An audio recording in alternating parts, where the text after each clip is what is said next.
It's the start of the day. Let's have some water. Let's pump ourselves up. Namaskar, sorry. Udaipur is frequently counted as one of the most beautiful cities in the world. I mean, it's not difficult to see why. Just look at it. But that tag has also brought with it the problem of mass tourism. From its culture, its heritage to its natural beauty, all that's good in the city is feeling the pressure of the growing influx of tourists. As someone visiting for work, can I make the most of this gorgeous city without adding too much to its problems?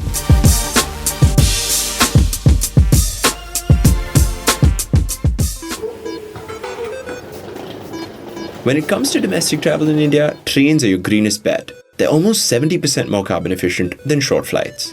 Got a few tricks up my sleeve to make the most of any long-haul journey. The first being to shut off all those pesky VICE messages. Sit back, relax, and enjoy me some me time.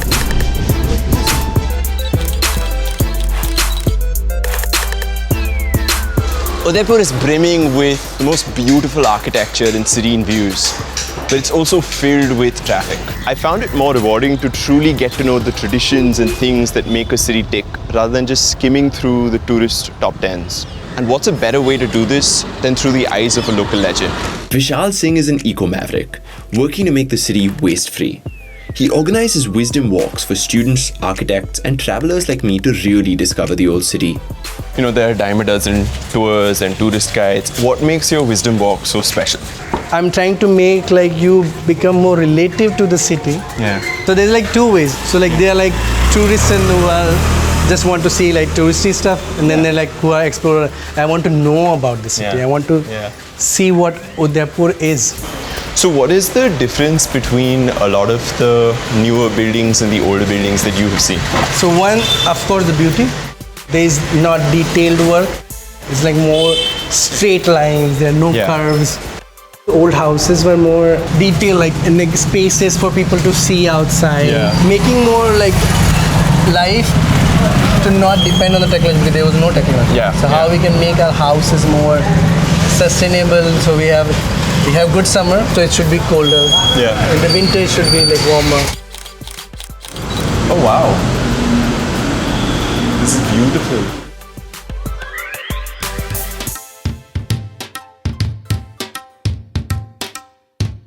The purpose of these old houses were more to sustain for the longer period. This is 250-year-old. And newer buildings made out of cement, they're maximum they can go for 70 years. Especially walking on the street and be alive, being the explorer, being wanted to know more. You can also go in a Wikipedia or Google and find out anything about Udaipur. But that's not Udaipur. That's not Udaipur. Udaipur is on the street. Udaipur is to talking to somebody. Udaipur is to see the small detail. I've been doing this 12 plus years. I'm still found something new, architecture thing, some new event is happening. In every single gully. Every single gully, something is happening. And that makes me more excited, still. I'm grown up in this area and still it's not finishing. That's really cool. Thank you for sharing your version of Udaipur. Let's go. Now it's really tempting to be lazy and call an Uber or a car to go long distances. But it feels way more satisfying to find a cleaner option. In Udaipur, that means hailing an electric rickshaw. In a city overcrowded with thousands of hotels, hostels, and pseudo-Haveli homestays, it's a good idea to stay away from all the clutter. Just 30 minutes from the city, Lalit and his family are converting an erstwhile mining hill in the Aravalis into an organic farm and bed and breakfast.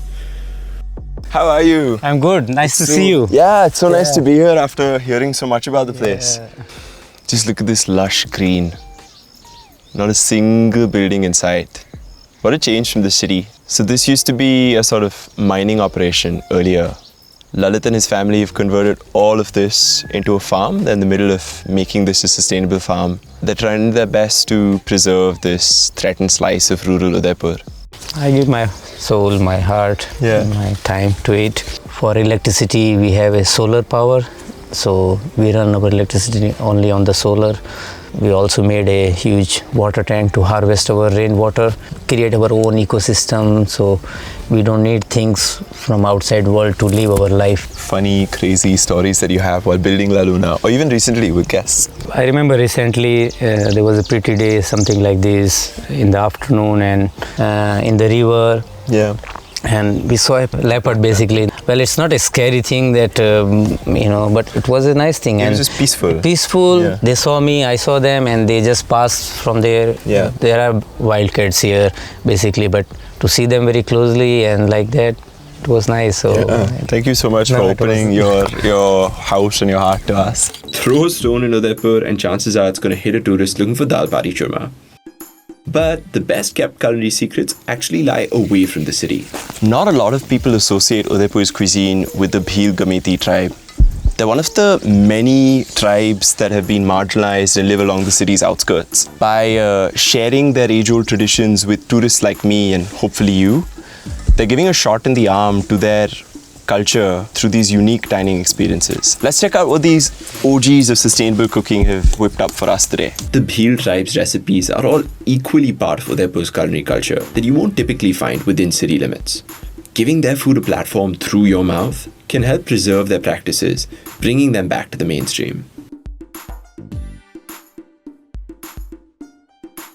You know, when Lalit brought out the batis, I was like, oh, it's another bati churma. But it's so much heavier than the batis that you get in the city. And it just tastes so different.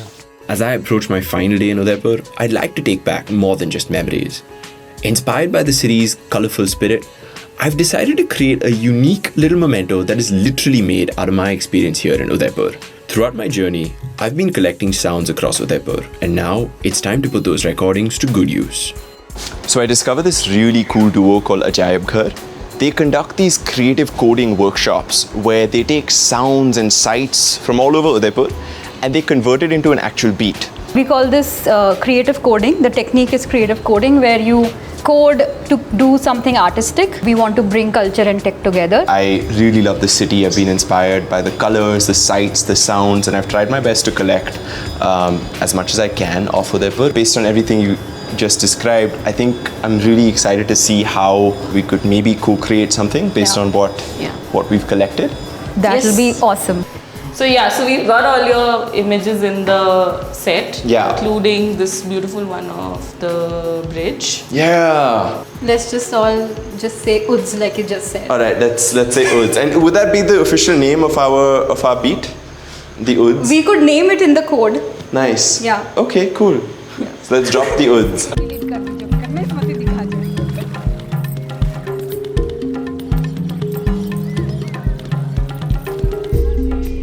From old to new legends, Udaipur is bursting with colours, sights and flavours that go beyond the typical tourist pit stops. When planning this trip, I was really nervous about exploring a city that's already so overrun with tourists. But the last few days have proved that with a little bit of curiosity and effort, it's really easy to lean in and find a whole bunch of options that allow you to explore a city without adding to its woes. Scratch the surface and Udaipur is bursting with sustainable options that allow you to love it and leave it better than when you stepped in.